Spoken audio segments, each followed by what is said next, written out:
Randy, as for the choice of Matthew Opoku Prempeh, Napo as the running mate of Dr. Mahmoud Bawumia, I'll say, like we were deceived when we were redenominating our city, that the value is the same.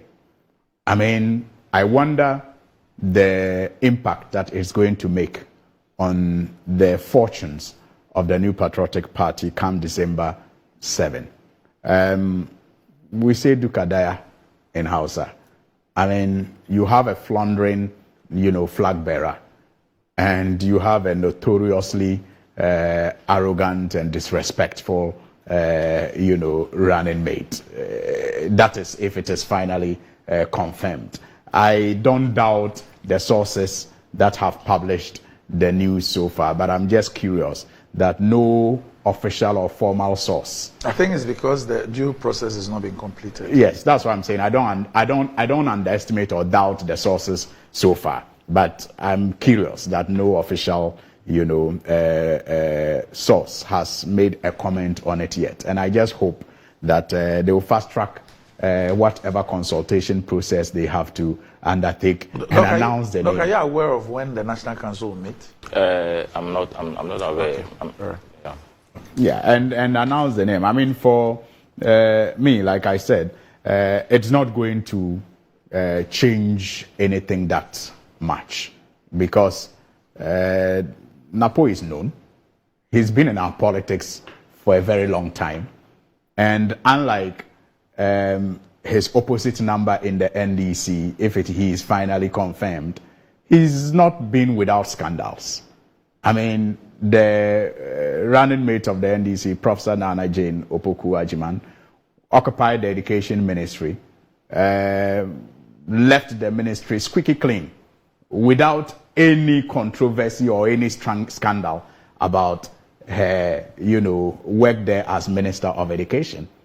On the other hand, Napo's tenure is replete with scandals that are yet to be properly investigated and concluded upon.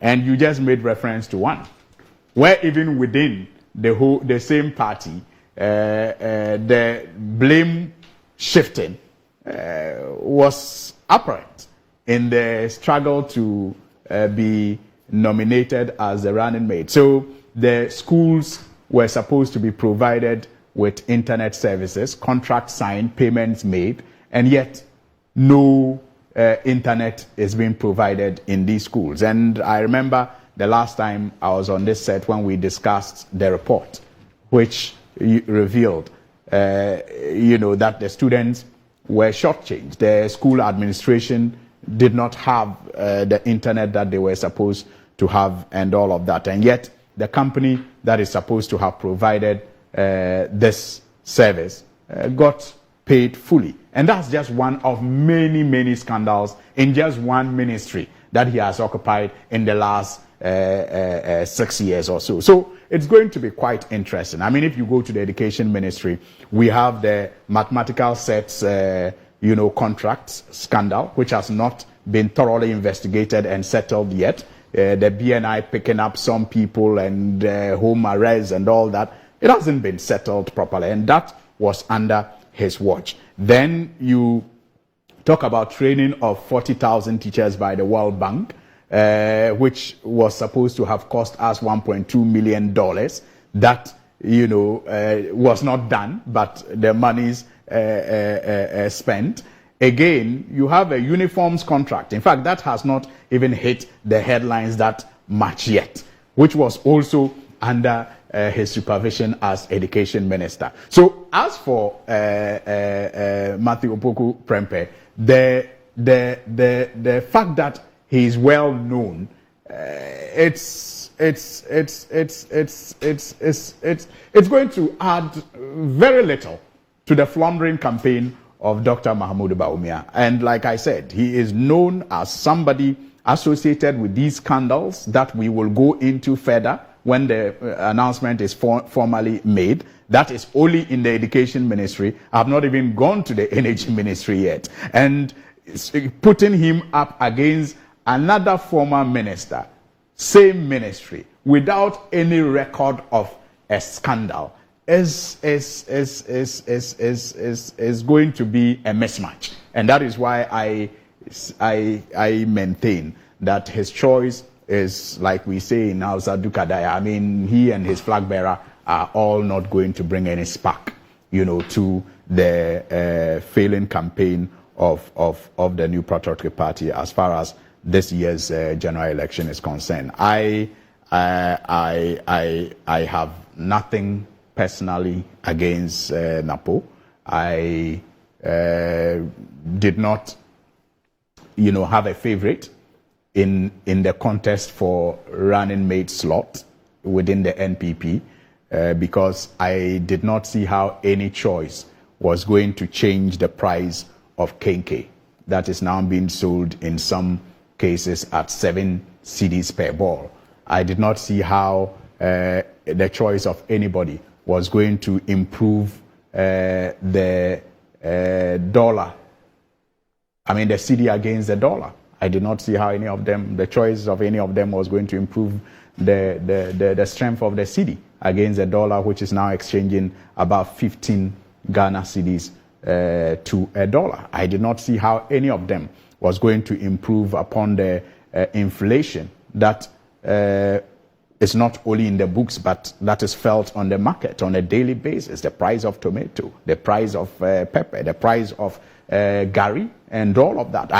I don't see how any choice of a running mate will significantly impact the devastation that our senior high schools are faced with as a result of mismanagement and neglect by the authorities that be, even to a point where when we are approaching BEC exams, we are unsure whether we will postpone the date or will maintain the date because we owe WAEC. And in fact, I was scandalized when I got a letter from my director of education, my district director of education, requesting me to fund or to help fund, BEC exams as a member of parliament. And I was like, what has happened to, the allocations that are usually made for these exercises? No, they in fact, later we're told that that's when they were contemplating whether to postpone the exams or not. The directors were asked to seek help from philanthropic organizations and other individuals who were willing to support them. I mean, scandalous, but that's where we are. And I don't see how the choice of anyone as running mate to Dr. Mahmoud Bawumia is going to improve that or change that reality that we are faced with. And I have said it on this platform, Randy, and I'll repeat it again, that as much as the tolerance level of the people of Ghana, especially the youth, can sometimes be very frustrating, I think it is commendable, especially because of what we are seeing or hearing from Kenya. I mean, some of the things that we have tolerated as a people in this country cannot, be compared to the things that the youth of Kenya have refused to tolerate. In fact, the things we have tolerated pale into insignificance if you look at the reasons why the youth of Kenya, besieged their parliament and have refused to leave the streets in some cases. But I am hopeful that our restraint is based on our hope that we have an opportunity come December to rescue our nation and to put it back on the track of growth and progress. That is, I believe, the reason why our youth and our young people are quite restrained. And I hope that the anger, the disappointment, the dejection, the hopelessness will all be channeled into the December elections that will cause the change that we need to spur the growth of this country and the rebuilding of this country. But I repeat that as for Napo, he is a man who has died in the market, like ABF Hussein will say. And so his funeral needs no announcement.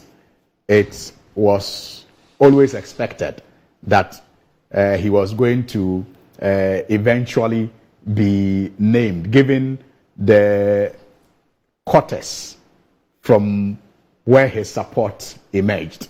I mean, we, for example, were told that Manshia, was strongly in support of his candidature.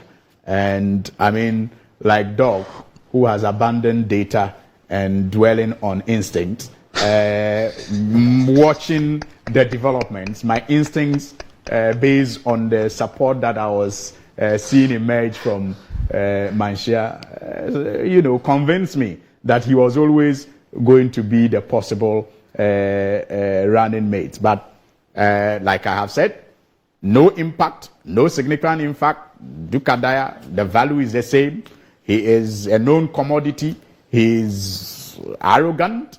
He is disrespectful. And the verdict is out there. I mean, when we asked for a Dumsor timetable, he first of all told us all to go do our own Dumsor timetable if we so cared about it. He couldn't give a toss as to how we were impacted negatively by the power situation. We could all go skewing our pig-headedness for all he cared. I mean, for him, he was enjoying his largesse as minister, and he didn't have a time to provide us with a timetable. And if we cared that much, we could go do our own timetable, only for him to come back later to insult our intelligence by telling us that, oh, it's not Dumsor, it's actually Dumsiesie. You don't understand what we are taking you through. I mean, that is Napo for you. And this is just one of many. In fact, when there was the sea defense project at Keita, you remember,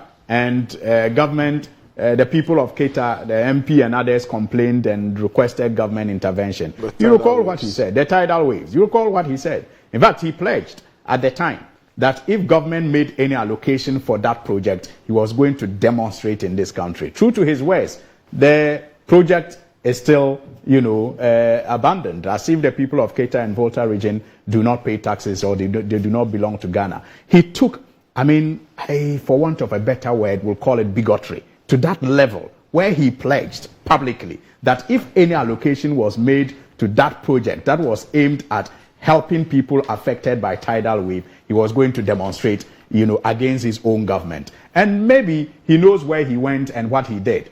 Because as a result of that threat, as we speak, no allocation has ever been made for that project. And so the people of Keita still are at the mercy of these tidal waves. And as for the scandals, like I said, we will wait for the formal announcement so we can go into the mathematical set scandal at the Education Ministry. We'll go into the uniforms scandal. We'll go into the training of 40,000 teachers scandal that cost us about $1.2 million. We'll go into the internet that were to be provided senior high schools, for which full payment has been made, but we have nothing to show. And then Eka Energy and others will all come up. But for now, we will await the formal announcement and hope that Doc and Co will be preparing to respond to some of these issues, especially given the fact that he's going up against another person who has served in a similar ministry, the Ministry of Education, Professor Nana Jane Opoku-Agyeman, and came out squeaky clean, remains very respectable in society, has remained very humble, and has endeared herself not only to the people of Ghana but even people in the international community. So it's going to be some exciting days when he is formally announced as the running mate to the floundering flag bearer of the New Patriotic Party, Dr. Mahmoud Bawumia. Yes, sir.